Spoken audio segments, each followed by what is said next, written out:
Nagpabiling hapsay og malinawon ang nagpadayong Central Visayas Regional Athletic Association kun Siviraa didto sa Dakbayan sa Karkar. Kini base sa monitoring sa Cebu Police Provincial Office CPPO.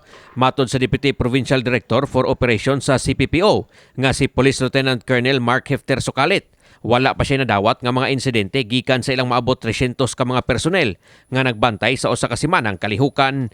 Ang mga personel sa CPPO gipakatap sa mga venue sa duwa. Sa kadalanan o ingon man sa mga tunghaan diin kasamtangang gipahimutang ang mga atleta sa nagkadayang Schools Division Office sa rehiyon. There were reports on yung injuries suffered ng mga athletes but through sa sports na ilang nahitabo, like for example na isang insidente sa judo na nabalian accordingly.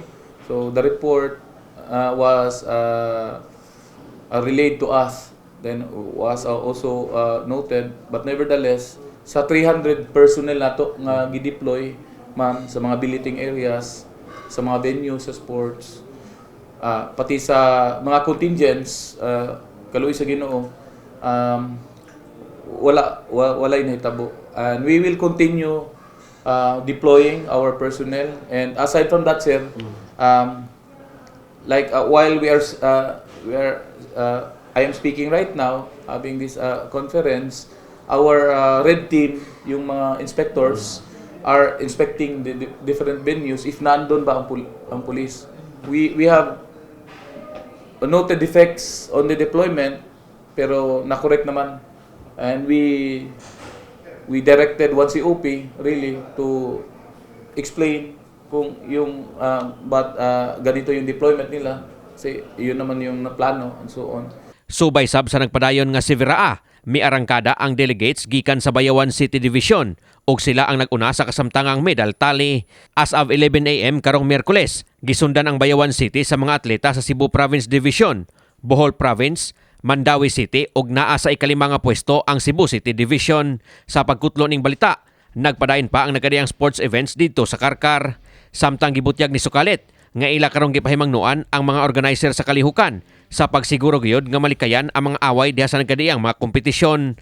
Pagpasabot ni Sukalit nga di gyud mawala sa paugnat sa kusog ang tinguha sa tanan nga modaog, hinungdan nga di kalikayan ang mga panagbingkil ug ingon man ang panagsungiay. Apan mas maayong ang mga organizer sa kalihukan ug ang mga kadagkuan sa mga tunghaan nga nagduwa, mao'y mosiguro nga di na modako pa ang mga posibleng panagsungiay sa mga atleta. Giluwatan ni Sukalit ang mga pamahayag human nga sunod-sunod usab ang mga nahitabong karambula o panag-away sa mga duwa sa kalungsuran, ilabi na sa mga contact sports sama sa basketball. Una nang nag-viral sa social media ang nahitabong panagsuklay og kumo ni Philippine Basketball Association PBA player GR Kenyahan og sa langyaw ni ining kontra atol sa kaduwa sa lungsod sa Carmen niadtong Sabado. Nasundan usab kini sa mga panagkarambula sa mga magduduwa sa Cebu Institute of Technology University kun CITU Wildcats o University of Cebu UC Webmasters dito sa lungsod sa Moalboal ni atong Domingo. Sa next na mga activities po, no, they should also brief yung mga different teams na involved na these are the consequences sa ilang action, because ang PNP magina siya permi, pero but the intent, for example, kung ang team like ang nahitabo sa katong Moalboal, nandoon na ang PNP, pero nahitabo gawas na ba? Gawas na.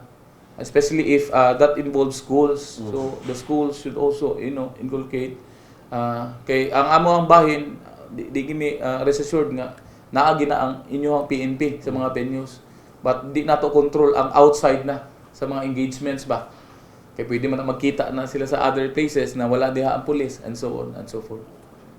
Ang Siviraa Amit gikatak ng takupan karong Sabado, Abril 28. Kini si Greggy Magdadaro alang sa My TV Cebu.